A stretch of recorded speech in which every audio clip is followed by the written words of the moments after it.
Presidente, gravação iniciada. Conselheiros, então, em continuidade à nossa sessão do dia 6 de abril, na parte da manhã, vamos para o item 16 da pauta, processo tem como recorrente Fazenda Nacional interessado Treville, também é de minha relatoria. Já está na pasta, é o recurso da Fazenda, contra o acordo 11.01.00720, recurso este conforme o RICARF, né? A ementa encontra-se abaixo, transcrevo aqui. No recurso especial, a PGFN alega que o acordo recorrido deu a legislação tributária interpretação divergente relativamente à multa qualificada. Aí a divergência jurisprudencial encontra-se abaixo.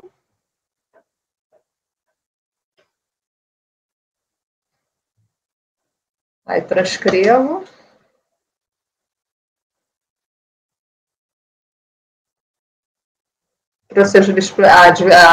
O despacho para vocês terem bem a noção da situação trazida, né?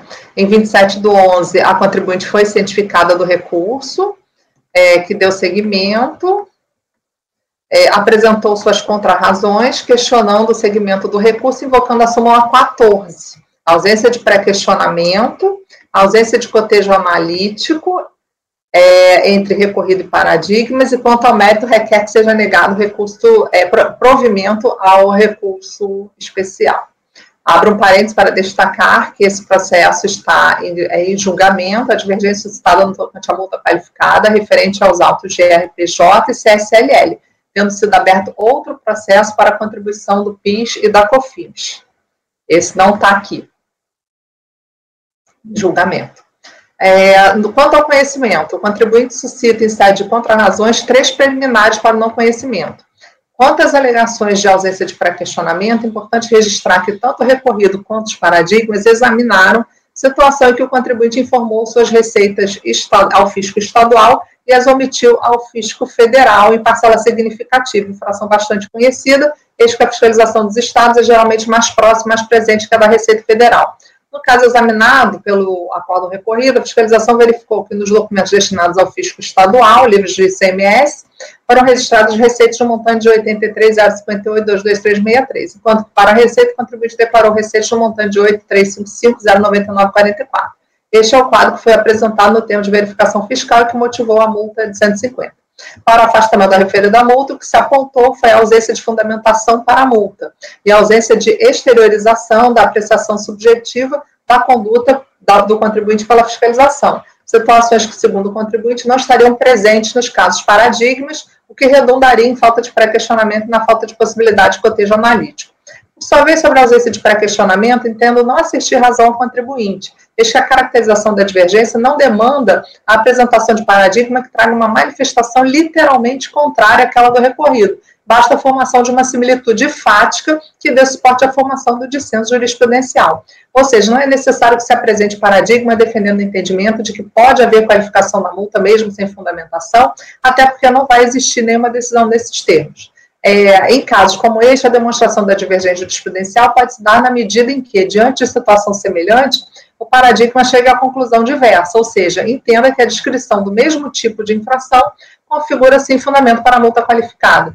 Quanto ao argumento de não conhecimento por aplicação da súmula 14, levando ao caso para o artigo 67, parágrafo 3º do RICARF, ou mesmo para o RICARF anterior, também não há como prosperar, eis que a multa qualificada encontra-se em grau de recurso especial, e a aplicação de pronto da súmula 14 para o não conhecimento do recurso, que infirma a simples apuração de omissão de receitas ou rendimento por si só não autoriza a qualificação da multa de ofício, sendo necessária a comprovação do evidente do de fraude do sujeito passivo, já seria um juízo valorativo por parte dessa relatora, e que justamente o restabelecimento da multa qualificada é a pedra de toque, objeto da divergência da PGFN, razão pela qual afasta essa preliminar também trazida em contrarrazões.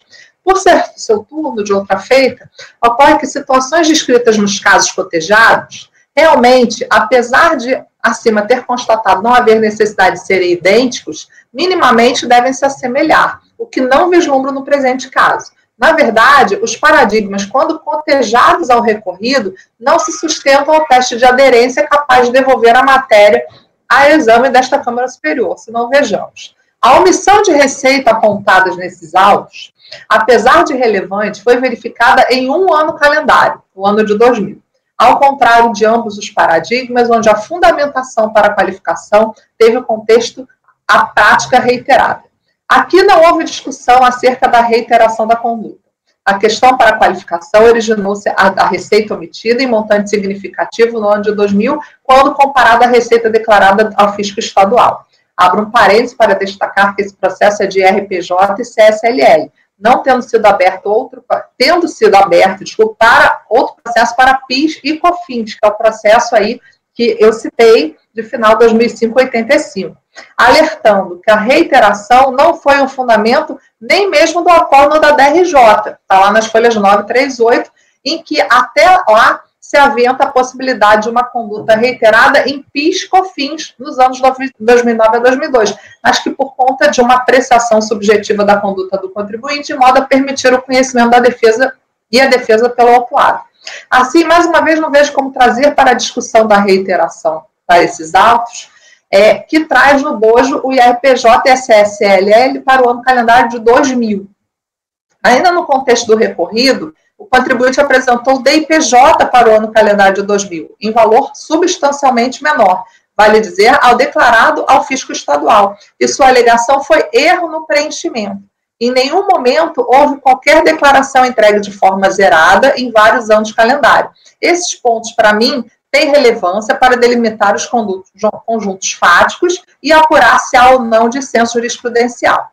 Pois bem, no caso do paradigma 107.08452, o contexto vertente para a qualificação da multa teve por escopo um caso de arbitramento em que, devidamente intimada a apresentar os livros e documentos de sua escrituração, a contribuinte não o fizera, razão pela qual a autoridade autuante optara por efetuar o arbitramento do lucro com base na receita bruta constante dos livros de apuração de ICMS, através dos quais foram constatadas diferenças entre os valores informados ao fisco estadual e à receita. Após a constatação das diferenças acima citadas, foi o sujeito passivo novamente intimado a esclarecê-las, bem como apresentar livros comerciais, sendo certo que se limitar a informar que a apresentação dos livros não seria possível e que as diferenças constatadas se deram em virtude da não apuração dos valores reais na ocasião da entrega da declaração. Consignaram às autoridades fiscais que no ano de 98, o sujeito passivo for omisso na declaração do imposto de renda. No ano de 99, ele era inativo, embora tenha faturado R$ 4.406.909,94. E no ano de 2000, apresentado declaração de simples, sem formalizar sua opção por essa sistemática. Tendo em vista que os autuantes verificaram a ocorrência de reiteradas condutas atentatórias à ordem tributária, foi aplicada a multa qualificada de 150% sobre os tributos apurados entre 99 e 2002, pelas mesmas condutas que, em tese, configuram crime, fora formalizada a representação fiscal para fins penais. E quanto ao paradigma 107.08942, a multa imposta nos lançamentos foi qualificada, vai dizer, 150%, pelo fato de que o contribuinte, não obstante a escrituração das receitas e o cumprimento das obrigações em face do fisco estadual, ao fisco federal entregou suas DIPJ zeradas, somente retificando no curso da ação fiscal. Aqui o recorrente, como visto do relatório em seus livros, escriturou regularmente suas receitas, informando-as em sua totalidade ao fisco estadual, ao passo que o fisco federal entregou suas DCTFs dos anos de 2000 a 2003 zeradas, bem como entregou as DIPJ dos anos 2000 e 2001 também zeradas, não obstante ter optado pelo lucro presumido. Ou seja, em nenhum dos casos vislumbro confirmar divergência jurisprudencial a ensejar o exame da matéria por essa Câmara Superior. Nesse sentido, voto, mais uma vez, igual ao outro, por não conhecer o recurso especial da Fazenda. Os paradigmas não se sustentam diante dos fatos do recorrido, que é apenas um ano calendário. Então, é o meu voto. No momento, né? Conselheira Edeli. Acompanho pelas conclusões, tem a orientação da sua análise, eu não faria no mesmo teor, porque há uma comparação da conduta do contribuinte com os paradigmas, sendo que eu participei do julgamento em primeira instância, por isso me declarei impedida no recorrido, né? Desde a DRJ, o que estamos dizendo é que não tem motivação para a qualificação da penalidade, né? Não foi analisada a conduta. Então, a decisão e o acórdão recorrido endossa essa interpretação. A Procuradoria, no seu recurso, traz um parágrafo que é quase maior do que o termo de verificação fiscal, para dizer que está detalhadamente descrita a conduta fraudulenta no termo de verificação fiscal, caso queiram, o termo de verificação fiscal está às folhas 94 e 95, né?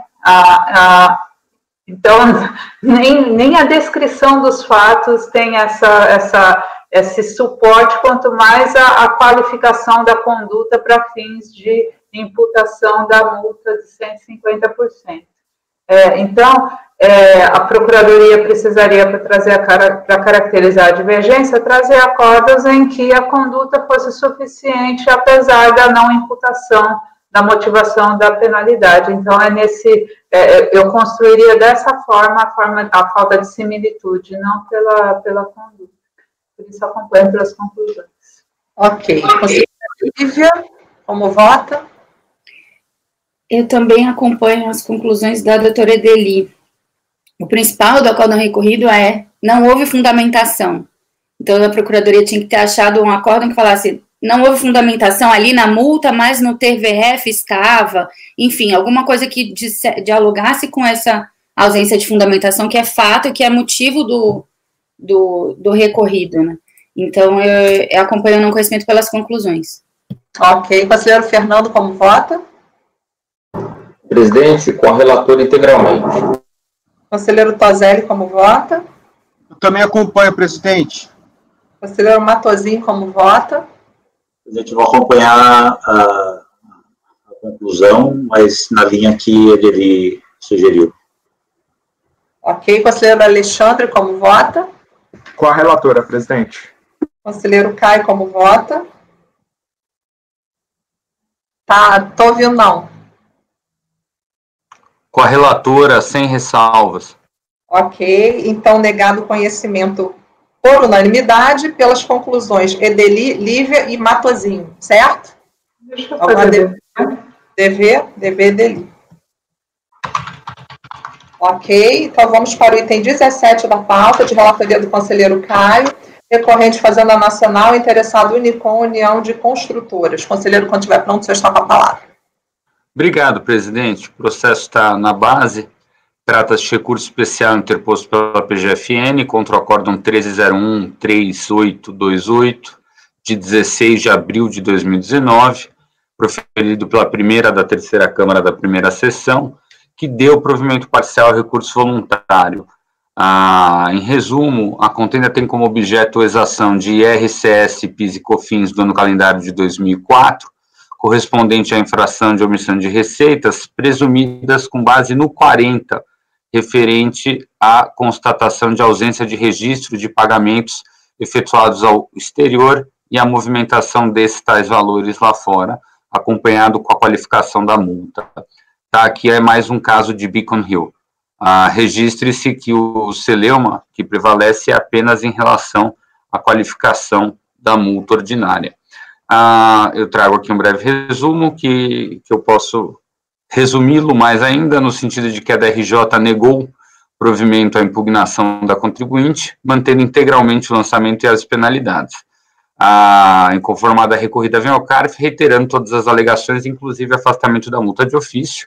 A turma ordinária que recebeu o processo acabou apreciando o recurso voluntário e dando provimento exclusivamente para afastar a multa de ofício qualificada, reduzindo para 75, com base expressa na aplicação da súmula CARF 25, nesse caso.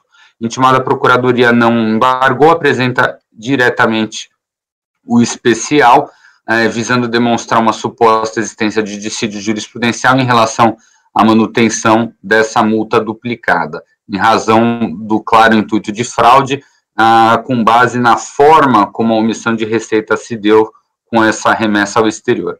O apelo especial não foi admitido inicialmente, entendendo que não haveria demonstração de divergência, em face de tal revés, a Fazenda apresenta agravo, e esse agravo aí sim é provido, né? Para conhecer o recurso fazendário que questiona a qualificação da multa. A intimada contribuinte apresentou contrarrazões, primeiro alegando a nulidade do processo após o momento da interposição do recurso especial, também alega a impossibilidade do conhecimento e requer a manutenção do acórdão recorrido.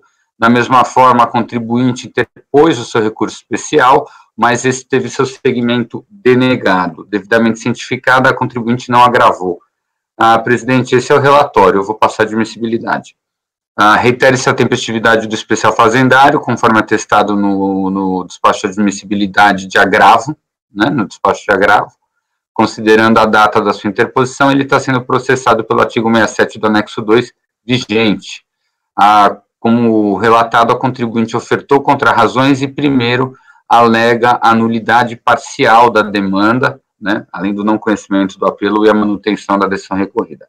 Em relação às nulidades processuais narradas, alega-se que houve a violação da ampla defesa do contraditório constitucionalmente assegurados, na medida em que, abre aspas, não foi o contribuinte, como seria de mister, intimado através de decisão expressa para apresentar contrarrazões ao recurso especial interposto pela PGFN e tampouco para a contraminuta impugnar o agravo também da PGFN. Minhas palavras, no outro giro, analisando os autos, conforme relatado anteriormente, verifica-se que a contribuinte praticou efetivamente o ato de apresentação de contrarrazões, com o devido acesso aos termos do recurso especial, sendo dado, então, um regular prosseguimento ao feito. Não existe aqui, no entender deste conselheiro, qualquer prejuízo. Em relação à intimação para impugnar o agravo, não existe previsão regimental da prática de tal ato processual, de modo que, igualmente, não houve qualquer violação. Por fim, registre-se que a contribuinte, igualmente, teve a oportunidade de interpor recurso especial, que, de fato, fora procedido, e até mesmo de agravar a negativa do seu processamento. Então, diante de tudo isso, né, dela ter sido intimada do recurso fazendário, ter oposto contrarrazões, ter oposto o seu próprio recurso especial, ter sido intimada da negativa, não se vislumbra qualquer nulidade processual ou agressão aos direitos da contribuinte à ampla defesa ao contraditório. O presente expediente é rígido e pode ser julgado. Então, estou superando a alegação de nulidade em contrarrazões. Em relação ao não conhecimento, em suma recorrida primeiro afirma que, abre aspas, o julgado paradigma apresentado, datado de 8/12/2009, a par de cuidar de situação jurídica e fática sobremodo distinta, foi proferida anteriormente à edição da súmula 25 do CARF, que o contribuinte, né, aponta a data da súmula 25 como 12/7/10, né, fundamento expresso e causa de decidir do acórdão atacado. Minhas palavras. Pois bem, analisando o feito, constata-se que tanto o acórdão recorrido invocou em ementa e no voto prevalente a súmula 25 para resolver o tema da multa qualificada, vide relatório, como que o acórdão 1302-136, trazido como singular e exclusivo paradigma, não foi proferido posteriormente à vigência de tal entendimento. Essa é a questão. Como se constata do website do CARF, a súmula CARF número 25 foi objeto do pleno, olha a coincidência, realizado precisamente em 8/12/2009. E tal informação confirma-se com a portaria CARF 49 de 1º de dezembro de 2010, que eu trago aqui. Como se observa, a súmula ela foi votada, a data do pleno da súmula do 25 foi 8/12/2009 e acabou tendo publicidade posterior a tal ato, no caso bastante posterior. E, por sua vez, o acórdão paradigma ele foi precisamente lavrado em sessão do mesmo dia do 8/12/2009. Então, para fins de estar registrado publicamente, tanto como data de sessão do acórdão, como data de pleno, em ambos, 8/12/2009. Minhas palavras, ora, como poderiam os julgadores, naquela sessão de julgamento do paradigma, fazer o devido distinguishing pela não aplicação da súmula que foi votada e ainda não publicada na mesma data? Ainda que nas razões de recurso especial a ilustre procuradoria afirme que, abre aspas, não se trata assim de hipótese de aplicação da súmula 25, uma vez que a qualificação da multa não se deu pelo simples fato da omissão presumida, o intuito doloso foi vastamente demonstrado, o caso dos autos, em tudo se enluva o paradigma suscitado, o que demonstra estar perfeitamente adequado à atuação da auditoria fiscal. Minhas palavras, o paradigma se apresenta-se manifestamente inválido para questionar um acórdão que aplicou diretamente tal verbete jurisprudencial. Não se pode aqui dizer que o nobre colegiado que prolatou o paradigma deixou de aplicar a súmula 25, pois esta estava sendo votada no mesmo dia pelo órgão pleno desse egrégio CARF. Tais ilustres julgadores não estavam sujeitos aos efeitos regimentais do referido entendimento, que ainda não era sequer público, nem se pode dizer se eles tinham conhecimento ou não da aprovação dessa súmula. Logo, o veresto paradigma é data máxima vênia imprestável para questionar o acórdão recorrido que aplicou diretamente a súmula CARF 25 para a resolução da matéria. Então, essa é a primeira questão, presidente, que é um pouco peculiar. Conselheiro, lê o conhecimento todo, a gente vota tudo em bloco, tudo junto, tá? Pode ler o conhecimento. Então, o primeiro argumento, só para organizar aqui, que é bem peculiar, é que o paradigma foi proferido na mesma data da súmula. Então, ainda que a Fazenda tenha questionado que a súmula 25 ao caso não se aplicaria, né, diferentemente do acordo, e falar, olha, o paradigma fez isso, ele deixou de aplicar a súmula 25 em caso idêntico, essa afirmação é complicada porque o paradigma foi votado no mesmo dia da súmula, antes da sua publicidade e vinculação regimental. Então, esse já é o meu primeiro argumento. Segundo argumento, e essa ocorrência também aciona o previsto no parágrafo 3º do artigo 67 do anexo 2 do RICARF, que a gente tratou bastante ontem. A observância do regimento não é seletiva, desse modo, em razão do único motivo, né, em razão do único acórdão paradigma trazido não ter sido proferido posteriormente à edição da súmula expressamente invocada, sendo descabido em sede de análise de conhecimento presumir incorreção da aplicação da súmula, o presente recurso especial não merece conhecimento nos termos também da regra objetiva do parágrafo 3º do artigo 67, porque ele invocou a súmula CARF 25, então está diante aqui de um especial contra a súmula, que a argumentação de não aplicação da súmula não pode superar isso por conta dos motivos que eu já trouxe.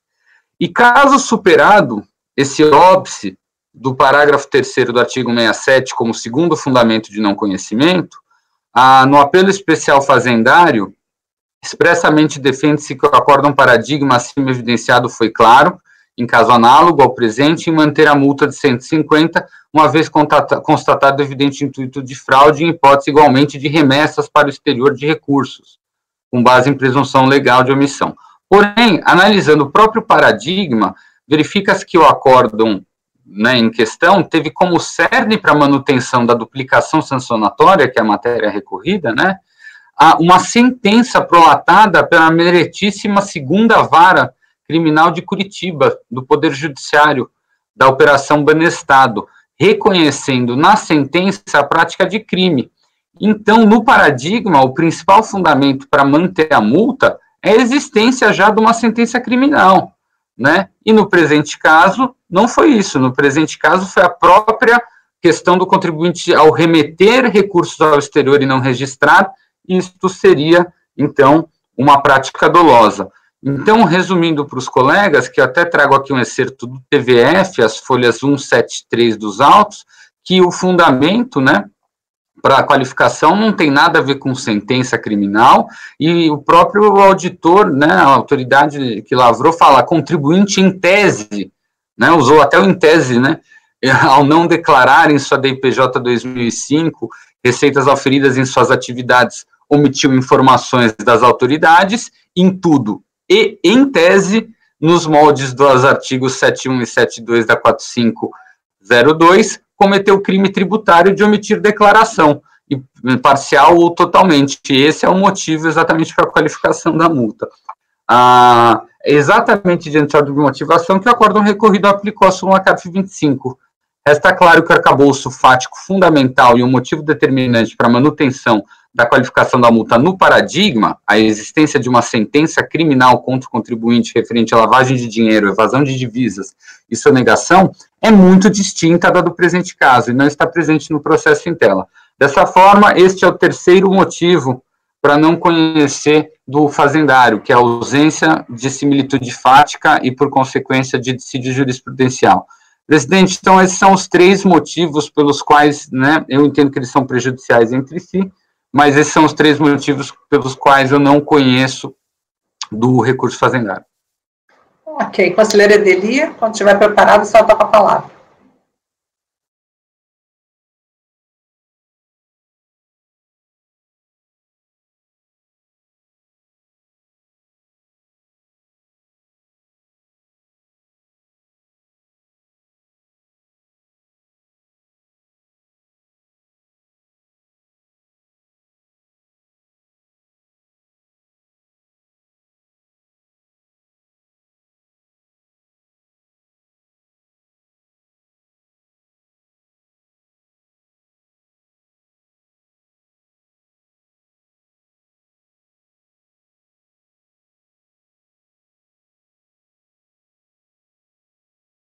Aproveitando, presidente, que a Edeli está quieta, eu não estou enxergando muito de vocês, mas todos estão vendo? Estou vendo todo.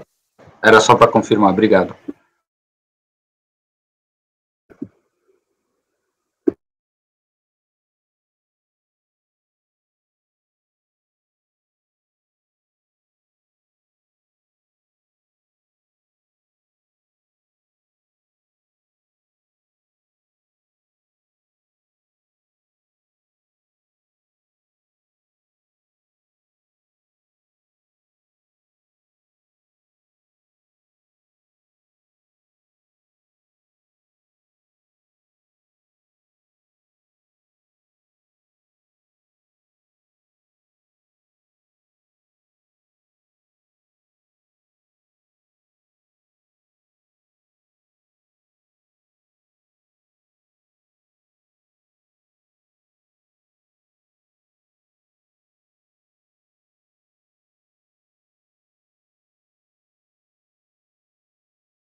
Presidente, eu também estou com dificuldade de vê-los, né? No momento, só o Caio está aparecendo na minha tela.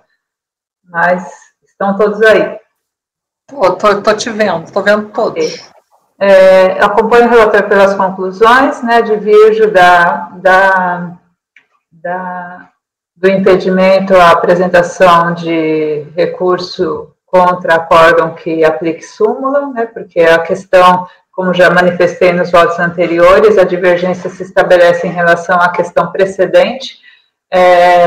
Aqui, no caso, se nessa falta de omissão de receita a partir de pagamento não contabilizado, se há elementos que apesar de ser presunção, que afastariam a aplicação da súmula. Mas, nos casos de Bacon Hill, a gente sabe que há grande dessemelhança entre os casos, há uma variedade, né, de acusações fiscais, e o que a gente tem, objetivamente, aí também não acompanharia o relator também nas conclusões contra a ausência de similitude fática, porque eu acho que o diferencial entre eles não é a decisão judicial. A decisão judicial normalmente é referida em todos os casos porque ela valida o esquema, né? Eu entendi que é nesse sentido que o recorrido, que o paradigma menciona. Mas o que o paradigma menciona e que é importante para a manutenção da exigência é a convicção de que as remessas foram feitas pela autuada por conta das operações que ela mantinha com empresas no exterior, né? Então, alcançou-se não só a identificação da empresa como remetente, mas também a conexão da remessa com as suas atividades operacionais, né? Então, nesse contexto, o paradigma vai trazer ali na finalização, né, que os elementos evidenciam que a contribuinte promoveu pagamentos no exterior a fornecedores seus. Enquanto o recorrido, ele exonera a penalidade, porque a acusação fiscal, ela para tá bem, a gente vai lendo a descrição da acusação fiscal no recorrido, e ela traz toda a argumentação de praxe de Banestado, né, para justificar o que significam aquelas operações Bacon Hill, e no final ela conclui, portanto, tanto o nome como o endereço se referem à autuada. Então, a única coisa que está aprovada aqui é que teria havido um pagamento não escriturado. Então, com base nesse referencial fático, se conclui que é o caso de aplicação da presunção, enquanto que há apenas presunção de omissão de receita e se afasta a qualificação da penalidade, enquanto o paradigma conecta o pagamento com operações da autuada com fornecedores, e isso, para mim, é de semelhança suficiente para não conhecer do recurso especial, então acompanho o relator pelas conclusões. Ok, conselheira Lívia, como vota? Eu também acompanho o relator pelas conclusões por não concordar com os dois primeiros argumentos. Eu concordo com o terceiro. O recorrido, deixa eu ver se eu concordo com o terceiro. O recorrido, ele não fala que tem necessidade de provar a fraude, mas sim que é necessário provar a omissão, porque ele fala, você usou a presunção para autuar, ok, mas para qualificar a multa, você tinha que ter provado a omissão. Para que fosse provada a intenção de fraudar o fisco, seria necessário, antes de tudo, provar que as remessas são, de fato, receitas omitidas. Então, o recorrido está baseado nisso. Ele fala assim, eu só qualificaria a multa se você me provasse, de fato, que é receita omitida. E o paradigma, eu entendo que ele está, assim, baseado também na questão de a prova do ilícito a prova do esquema está na decisão judicial, mas eu também concordo com as observações da doutora Edeli. O paradigma não fala na necessidade de prova da omissão, ele fala na necessidade de prova de fraude. Só que a minha diferença da doutora Edeli é que eu acho que a prova da fraude está na decisão judicial para a decisão, e ela tem a leitura que não, que a prova, além de ter a prova da fraude, também tem que ter a prova da questão de que as receitas são operacionais, né? Então, acho que a minha divergência é um pouco diferente da doutora Edeli, mas eu misturo um pouco o relator. Mas, então, eu acompanho pelas conclusões diferentes da doutora Edeli. Ok, conselheiro Caio, depois conselheiro Edeli. Conselheiro Caio, pode falar. Não, eu entendo, eu só gostaria de atentar tanto para a Edeli quanto para a doutora Lívia, que, então, vocês estão concordando que a gente tem um acórdão que aplicou a súmula 25. E o único paradigma trazido, ele foi proferido na mesma data da sessão do paradigma, da súmula, perdão, de forma que esse paradigma, ele não é posterior à súmula. E ambas, é só isso para esclarecer, eu fiquei com a impressão que vocês discordam desse meu argumento. Indiretamente não estaria se validando a utilização de um paradigma anterior à efetividade de súmula para questionar um acórdão baseado em súmula? É isso que eu queria deixar a pergunta. Porque eu entendo que vocês podem até, muitas vezes, divergir de mim da questão do parágrafo 3º, do 67, né, do anexo 2, mas nesse caso, o acórdão trazido, ele sequer é posterior à súmula. Né, e pelo que entendi, vocês discordaram disso, entenderam que formalmente ele seria válido, apesar da data. A gente não estaria, repito, indiretamente validando essa manobra de eu eu tenho um acórdão contra a súmula, a parte recorrente traz um acórdão anterior, ou nesse caso que é muito coincidência, que é no mesmo dia, mas no fim é anterior, e aceita-se isso como manobra, a gente acaba fazendo letra morta do parágrafo 3º do 67. Conselheira Edeli. Acho que isso está respondido com a minha premissa de que a divergência é em aspecto anterior à aplicação da súmula. Então, eu não vejo esse paradigma como contrariando súmula, ou reformado, ou aplicando, ou em entendimento que contraria súmula, né? A gente está discutindo antes disso, né, a questão antecedente, na minha visão. Então, não vejo, da mesma forma que rejeito a argumentação do parágrafo 3º, também é irrelevante para mim esse aspecto. E eu tinha pedido mãozinha só para dizer que eu não reputo, a questão da decisão judicial, o que eu quis dizer é que ela está presente em todos os casos de Bacon Hill, né? Porque quando a decisão judicial, ela valida as acusações da Polícia Federal acerca do esquema que foi constituído. Então, ela não pode ser elemento determinante para o fato dela ser citada, eventualmente, expressamente, né, mas ou na omissão dessa citação, o esquema estar descrito, né, isso para mim é irrelevante para caracterizar divergências, dessemelhanças, ou até mesmo para se está presente na decisão ou não. Quando se fala que o esquema é fraudulento, né, isso pode se dar com base na descrição do esquema ou com base na decisão judicial.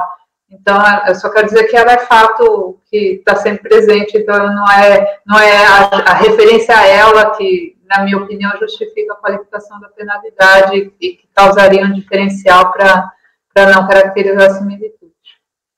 Ok. Conselheiro Fernando, como vota? Presidente, também vou acompanhar o relator pelas conclusões, né, a questão da súmula aí, por mais que esses paradigmas sejam anteriores ali, ou contemporâneos, né, um pouquinho antes de publicar, de o pleno aprovar, acho que essa questão ela é irrelevante, porque me parece que pelos fundamentos desses paradigmas, independentemente de existir a súmula ou não, eles afastariam, né, porque é o mesmo raciocínio utilizado nesses paradigmas, exatamente o raciocínio que se aplica para acórdãos mais novos, posteriores à edição das súmulas, tanto a 14 quanto a 25. Está certo ou está errado, depois a gente analisa essas questões no mérito, mas acho que isso não é questão para não era o fundamento para eu não conhecer. Portanto, eu vou acompanhar o relator pelas conclusões da conselheira Edeli. Ok. Conselheiro Toselli, como vota? Eu acompanho o relator, presidente. Conselheiro Matosinho, como vota? Eu vou acompanhar o relator. Eu acho que a questão da súmula aí é essencial, está lá prevista no parágrafo 3º. E na questão da fundamentação do paradigma, que se superasse essa questão da súmula, é o fundamento do acórdão. Tenha incluído ou não nos demais, isso é relevante. Para aquele colegiado, foi a questão fundamental. Ele não fala de outra coisa, ele só fala da decisão. Pode ser que todos eles passem a mesma circunstância, mas o fato inequívoco é que ele fundamenta que está ultrapassado pela própria decisão da Vara de Curitiba. Então, me parece, assim, irretocável o voto do conselheiro Caio. Ok. Conselheiro Alexandre, como vota? Eu também vou acompanhar o relator.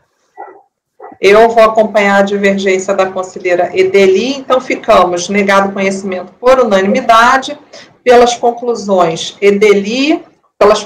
da Edeli, Fernando e Andréia, Lívia por conclusões distintas, certo?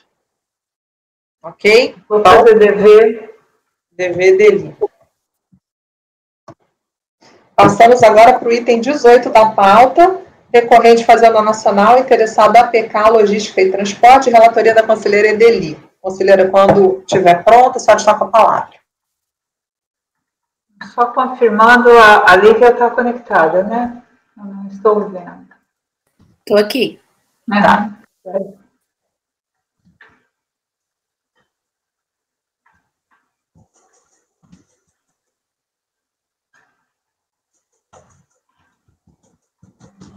Recurso especial da Procuradoria contra o acórdão 12.0100921 de 2013, deu parcial provimento.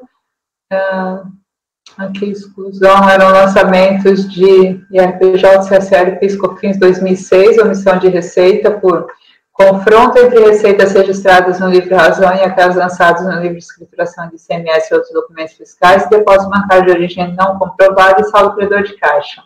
A autoridade julgadora de primeira instância manteve parcialmente as exigências, declarando insubsistentes parte dos lançamentos de PIS e COFINS em razão do erro período de apuração e exonerou a multa qualificada, submetendo sua decisão a reexame necessário. O colegiado, a qual, por sua vez, deu parcial provimento ao recurso de ofício e restabeleceu a multa qualificada apenas sobre o valor da omissão de receita apurada no confronto entre aquelas registradas no livro razão e lançadas no livro de escrituração de ICM, bem como deu parcial provimento ao recurso voluntário para subtrair do valor do crédito tributário apurado a partir de depósitos bancários o valor oriundo do saldo credor de caixa. A Procuradoria apresentou recurso especial, que foi admitido no que diz respeito à qualificação da penalidade. Argumenta que o acórdão 101.96.668, em caso similar, caracterizou, considerou parcela significativa de omissão de receitas como suficiente para qualificação, transcreve. Tem mais um paradigma. Tem também o 101.96.757, né, sobre o qual falamos.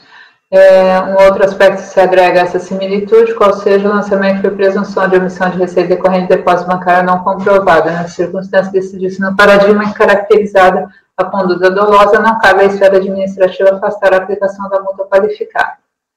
A Procuradoria traz os argumentos de praxe afirmando que há motivação, que a conduta do contribuinte caracteriza o evidente intuito de fraude, como restou cristalina a atividade ilícita do autor, observada a partir da conduta de deixar de declarar parcela significativa de seus rendimentos de forma reiterada, evidente intuito de fraude,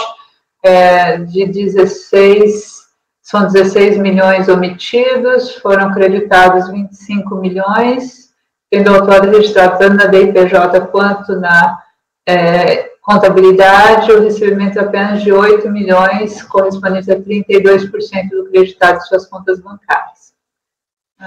E aí ela vai à construção de praxe aí para caracterização da fraude. Ela pede, ao final, o restabelecimento da multa qualificada. O contribuinte apresentou contra-razões, nas quais explica que não interpôs recurso especial contra a parte da decisão que lhe foi desfavorável por aderir ao parcelamento especial, manifesta-se contra o conhecimento, alegando que a tese registrada nos paradigmas indicados estariam superados pela súmula 25, no mérito que a multa qualificada dependeria das condutas tipificadas na 4502, e o montante supostamente omitido não tem a condição de qualificar a multa incidente sobre o tributo devido, argumentação de mérito recorrente aí, e requer ao final não conhecimento do recurso especial em razão da superação da tese dos paradigmas pela súmula 25, e a caso conhecido no mérito seja desprovido. Fez juntar os autos de petição em que expressamente manifesta-se pela existência dos recursos por ventura pendência em relação ao montante pré-tributário mantido pela decisão APOL. Deve-se, aí passando ao voto, quanto à admissibilidade, deve-se esclarecer que a discussão que permanece em litígio diz respeito unicamente à multa qualificada sobre a omissão de receita detectada com base em depósitos bancários. O contribuinte se opõe ao conhecimento do recurso, afirmando inadmissibilidade na forma do artigo 67, parágrafo 10, pois advoga que, do RICAF de 10? Pois advoga que o paradigma foi que a tese adotada até superada pela súmula 25. Embora intempestivas as contrarrazões, importa esclarecer que, como assegurou o despacho de exame de admissibilidade, o recurso da PFN demonstra que a divergência de interpretação a ser pacificada diz respeito a considerar-se como intuito doloso o apto a atrair a qualificação da multa, a significância dos valores das receitas omitidas da tributação, ainda que tais receitas tenham sido apuradas por presunção legal. Assim, a PGFN defende que não se trataria de simples presunção de omissão de receitas ou de presunção legal de omissão de receita por si só, mas de presunção de omissão de receita qualificada pelo intuito doloso em razão da relevância dos valores omitidos. Aí a argumentação da PGFN. Diante desse contexto, as teses deduzidas nos paradigmas apresentados pela PGFN não se encontram superadas pela súmula 25, pois ambas decisões pronunciaram-se no sentido de que, dada a magnitude das receitas omitidas, fica comprovado o intuito doloso a atrair a aplicação da multa qualificada. Registre-se apenas que o paradigma 101.96.668 não tratou de situação fática similar àquela em debate, como demonstra o seguinte trecho do relatório, omissão de receita aí informada em DIRF. Como se vê, não se tratava de presunção de omissão de receita, e esse aspecto pode ter influenciado aquele colegiado a concluir que o intuito doloso e a fraude restaram configurados em razão da relevância dos montantes suprimidos, registrou o voto. Aqui aí transcrevo a omissão cerca de 5% das receitas, sendo que a média das receitas foi de 1/3, as receitas omitidas foi de 1/3 por ano. Comportamento consistente em deixar de escriturar parcelas significativas dos rendimentos, retardar o conhecimento. Esse paradigma, portanto, não se presta caracterizado de sítio. Já o 101.96757, como já afirmei, reafirmo, ele se pronunciou sobre uma omissão de receita em montantes significativos, com a especificidade de se tratar também de depósito bancário de origem não comprovada, aí as referências do relatório, e neste caso o sujeito passivo pugnou pela decadência, aí na análise da decadência se faz a avaliação de dolo. Esse paradigma não sofreu reforma, demonstra-se assim que o segundo paradigma, para concluir pela presença de dolo apto a atrair a multa qualificada, analisou os montantes dos valores de receitas omitidos por presunção legal e concluíram que, dada a magnitude e significância dos valores sonegados, restaria demonstrado o intuito doloso. Diante desse contexto, a tese nele registrada não é alcançada pelo teor da súmula 25, posto que essa decisão não se pronunciou por sobre simples omissão de receita ou presunção por si só, mas sobre presunção de omissão de receita qualificada pelo intuito doloso em razão dos montantes envolvidos. Então, por isso, conheço do recurso especial, mas apenas em razão do dissídio evidenciado em face do 101.96757. Considerando todos os debates dessa reunião de julgamento, presidente, eu acho que seria melhor votar o conhecimento primeiro. Sim, sim. Conselheira Lívia já está pronta para votar o conhecimento? Ainda não, presidente. Então, conselheira, sugiro que a senhora vá e depois a gente volte para a votação. Tá muda. Tá muda. Opa. Então, multa qualificada é exigida sob a premissa de que, por se tratar de lançamento com fundamento em presunção em depósito bancário de origem necessária, seria necessária a demonstração da prática de sonegação fiscal ou fraude. Aí a transcrição. No recurso especial, o procurador argumenta que a prática estaria demonstrada em razão dos valores vultosos, que não se trataria de mero erro. A contribuinte de seu lado reafirma que apenas um montante supostamente omitido não teria o condão de qualificar a multa, e aí minha argumentação de praxe de que, em caso de depósito bancário, realmente o valor não é suficiente, a significância. E aí, aqui na página 20, no presente caso, o lançamento foi formalizado em face de pessoa jurídica que em 2006 exerceu atividade de transporte e armazenamento de cargas e representação comercial, dentre inúmeras outras atividades, informando receitas equivalentes, montantes trimestrais aí indicados, ao passo que os créditos bancários em contas correntes de matriz e filial totalizaram 25 milhões, como evidenciado no TVF. Mesmo após o expurgo dos valores não representativos de crédito, como aqueles oriundos de transferência, restou um montante de 10 milhões sem comprovação da origem, o que é um valor considerável. A contribuinte foi intimada e reintimada a esclarecer as divergências, assim constatadas a partir dos extratos bancários que ela própria fornecera à autoridade, todavia não ofertou nenhuma explicação, e diante de seu silêncio, a auditoria promoveu o lançamento a título de omissão de receita, com base no 42, que juntamente com as demais receitas omitidas foi acrescida a penalidade qualificada sobre as justificativas aí postas. Transcreve 44, transcreve 71, 72, 73, coloca as premissas. No caso da empresa APK, objeto do presente ação fiscal, observamos a prática reiterada de ações que visavam ocultar receitas oferidas, verificamos as condutas de não escrituração das receitas e serviços, apuração de saldo credor de caixa e na escrituração da totalidade da movimentação bancária.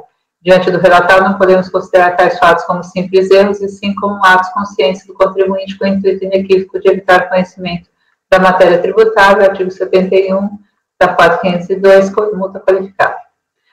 Diante das premissas anteriormente fixadas, não há como validar a qualificação da penalidade. Para afirmar que os depósitos corresponderiam a receitas da atividade, seria necessário que a fiscalização reunisse outras evidências que vinculassem os depósitos a clientes da contribuinte ou tomadores de seus serviços, de modo a demonstrar que o sujeito passivo, ao deixar de comprovar sua origem no curso do procedimento, tinha intenção de não recolher os tributos decorrentes daquelas bases de cálculo sabidamente tributáveis.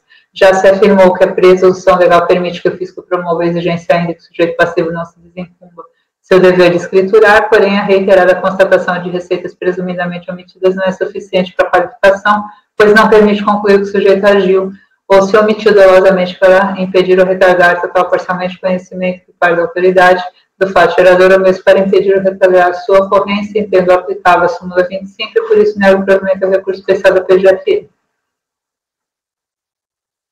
Obrigada, conselheira. Conselheira Lívia. Oi, Fernando, quer falar? Não vi a mãozinha. Pediu para falar? Quem quer falar aqui? Não estou enxergando, não. O Fernando levantou a mão física. Tá. É a física? Não, ele deve estar com algum problema, que agora ele... Para mim, o Alexandre também está cinza. Eu acho que é isso que o Fernando quis avisar.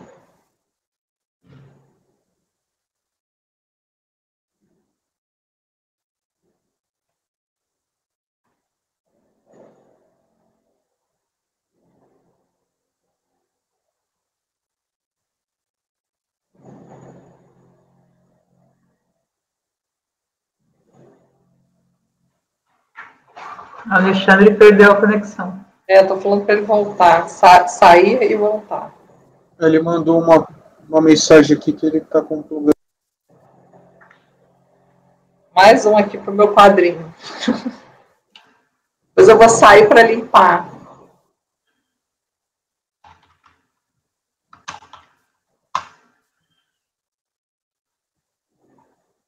É melhor interromper e todo mundo entrar de novo? Não está verde.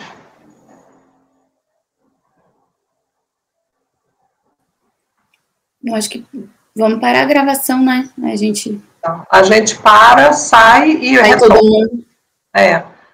Ana Tereza, pode interromper a gravação, por favor. Presidente, gravação interrompida.